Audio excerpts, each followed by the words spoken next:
Well, that audio emerging yesterday of President Trump urging the Georgia Secretary of State to re-examine the outcome of its presidential race and find enough votes to alter the Biden victory there. And the runoff in the Peach State will decide Senate control. That wraps up tomorrow. We'll see how long it takes. Join us now, Jim VandeHei. He is the co-founder and CEO of Axios. What are the latest either predicted betting sites or the latest poll averages indicating now, Jim, for the runoffs tomorrow, whatever you want to call them, special election? Good morning and happy New Year. There's very little polling, public polling, especially in these Georgia special races. So polling, I don't think, is a great indicator. Don't know if I even love the betting markets. I think what I really trust are the operatives on the ground. And I'll tell you, Republicans are a lot more worried today than they were 3 weeks ago. And Democrats on the other side feel a lot more optimistic.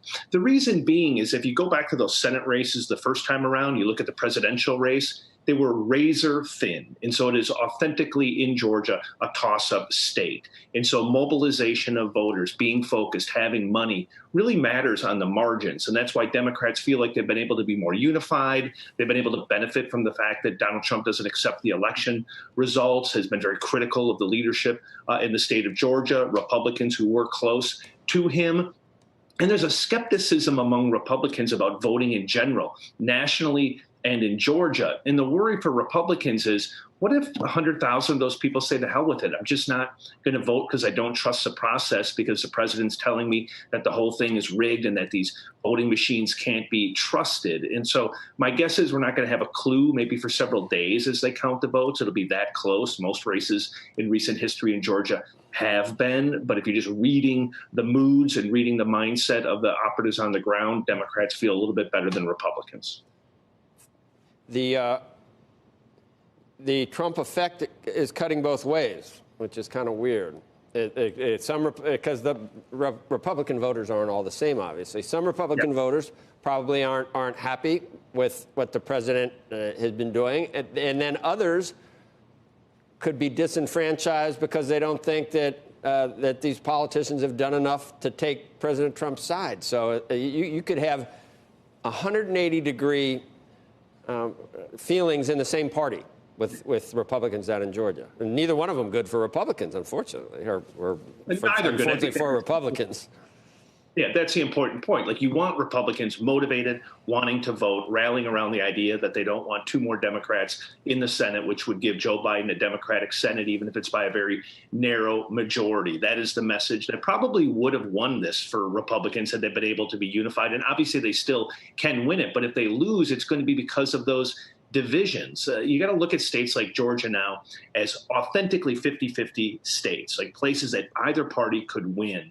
And when you get it on the margins, then the mechanics of politics matter tremendously. That's when organization and get out the vote stuff that's kind of boring and eye-rolling matters tremendously. And that's where it looks like Democrats have been able to spend more time focused on that, as opposed to getting tied up in a debate about whether or not the election results in Georgia were valid the first time around. Right. Jim, I mentioned the betting sites because the individual races have narrowed and even flipped depending on where you look. I don't know if there's any volume, though, really, on predicted. But then you look at whether the Senate stays Republican, and that's still 60-40 that it does. So it's almost like, each individual race on predicted, I think, might indicate that the Democrats have made ground. But I guess it's the likelihood of taking both seats that is still hard for betting people to embrace at this point. You know what I'm saying? It's still 60-40 that it stays Republican. How is that if they're down in both races on the betting side? The hell out of me, the math doesn't work on that one, because if they lose both, if Democrats win both seats, they win control of the Senate.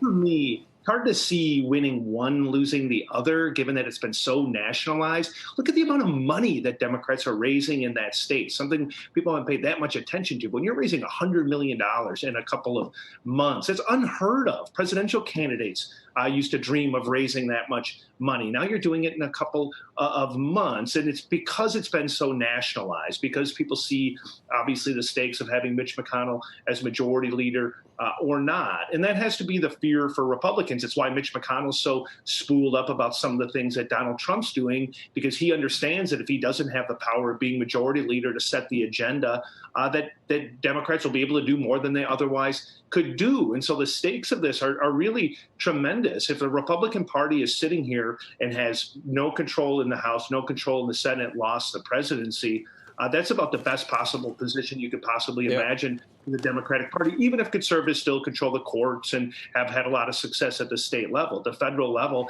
that was what Democrats wanted going into the election. And if Republicans don't get it right in the next 24 hours, that's what they're going to get. Shepard Smith here. Thanks for watching CNBC on YouTube.